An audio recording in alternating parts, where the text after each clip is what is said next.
Hello everyone, welcome back to the channel. आज हम Indian constitution का आर्टिकल 7 डिस्कस करेंगे। Rights of citizenship of certain migrants to Pakistan. Article 7 उन लोगों के राइट्स की बात करता है जो पाकिस्तान माइग्रेट कर गए। आर्टिकल 7 क्या कहता है? Not with standing anything in article 5 and 6। Not with standing इसका मतलब है कि आर्टिकल 7 एक ओवरराइडिंग आर्टिकल है जो आर्टिकल 5 और आर्टिकल 6 को ओवरराइड करता है। यानी आर्टिकल 5 और आर्टिकल 6 में क्या लिखा हुआ है इससे फ़र्क नहीं पड़ता और आर्टिकल 7 की बात मानी जाएगी। क्या कहता है article 7? A person who has after the first day of March 1947 migrated from the territory of India to the territory now included in Pakistan shall not be deemed to be a citizen of India। एक व्यक्ति जो first day of March 1947 के बाद migrate कर गया है India से पाकिस्तान, वो इंडियन सिटीजन नहीं कहलाएगा। मतलब जो व्यक्ति 1 मार्च 1947 के बाद इंडिया से पाकिस्तान चला गया है वो इंडियन सिटीजन नहीं कहलाएगा, भले ही उसको आर्टिकल 5 और आर्टिकल 6 सिटीजनशिप देते हों, क्योंकि आर्टिकल 7 एक ओवरराइडिंग आर्टिकल है। तो आर्टिकल 7 का फर्स्ट पार्ट क्या कहता है? वो लोग जो 1 मार्च 1947 के बाद पाकिस्तान चले गए वो इंडियन सिटीजन नहीं कहलाएंगे।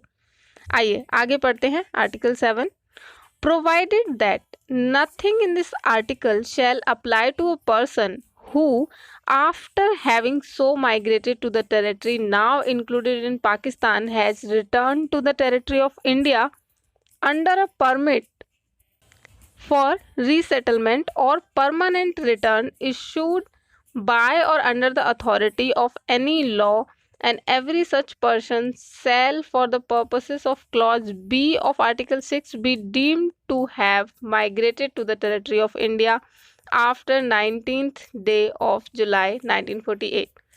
ये कहता है कि ऊपर हमने जो भी कहा है वो उन लोगों पर अप्लाई नहीं होगा जो पाकिस्तान माइग्रेट करने के बाद दोबारा has return to the territory of India, जो वापस इंडिया आ गए हैं अंडर परमिट फॉर रीसेटलमेंट और परमानेंट रिटर्न। जो परमिट मिल रहा था, परमिट फॉर रीसेटलमेंट, उस परमिट के अंडर अगर वो रिटर्न हुए हैं या फिर परमानेंट रिटर्न लेकर इंडिया में वापस आए हैं, और इसके लिए उन्हें वो सारी कंडीशंस पूरी करनी होंगी जो आर्टिकल 6 का क्लॉज बी कहता है, तब वो इंडियन सिटीजन बन जाएंगे, इंडियन सिटीजन कहलाएंगे।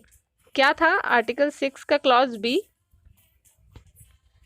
पहली कंडीशन थी कि या तो वो या उसके पेरेंट्स या उसके ग्रैंड पेरेंट्स में से कोई एक इंडिया में बॉर्न हुआ होना चाहिए। Second condition, he had return to India under a permit for resettlement, वो एक परमिट के अंडर रिटर्न हुआ हो इंडिया में। He had resided in India after migration for at least 6 month, जब वो वापस आया है इंडिया में उसके बाद से वो 6 महीने कम से कम यहीं रह रहा होना चाहिए। And he had submitted an application for registration to the officer, उसने रजिस्ट्रेशन ऑफिसर के पास सिटीजनशिप लेने के लिए एप्लीकेशन दी हो और उसकी ये एप्लीकेशन जो है वो रजिस्टर भी हुई हो, उसको एज ए सिटीजन रजिस्टर किया हो उस ऑफिसर ने। तो ये आर्टिकल 6 का जो क्लॉज बी है उसकी सारी कंडीशन है। ये कंडीशन सारी अगर वो व्यक्ति पूरा करता है जो पहले पाकिस्तान चला गया था और वापस इंडिया आ गया है, इंडिया माइग्रेट किया है उसने, तो वो इंसान इंडियन सिटीजन कहलाएगा। तो बस इतना ही कहता है आर्टिकल 7। आई होप आपको समझ आया होगा। Thank you for watching, stay tuned.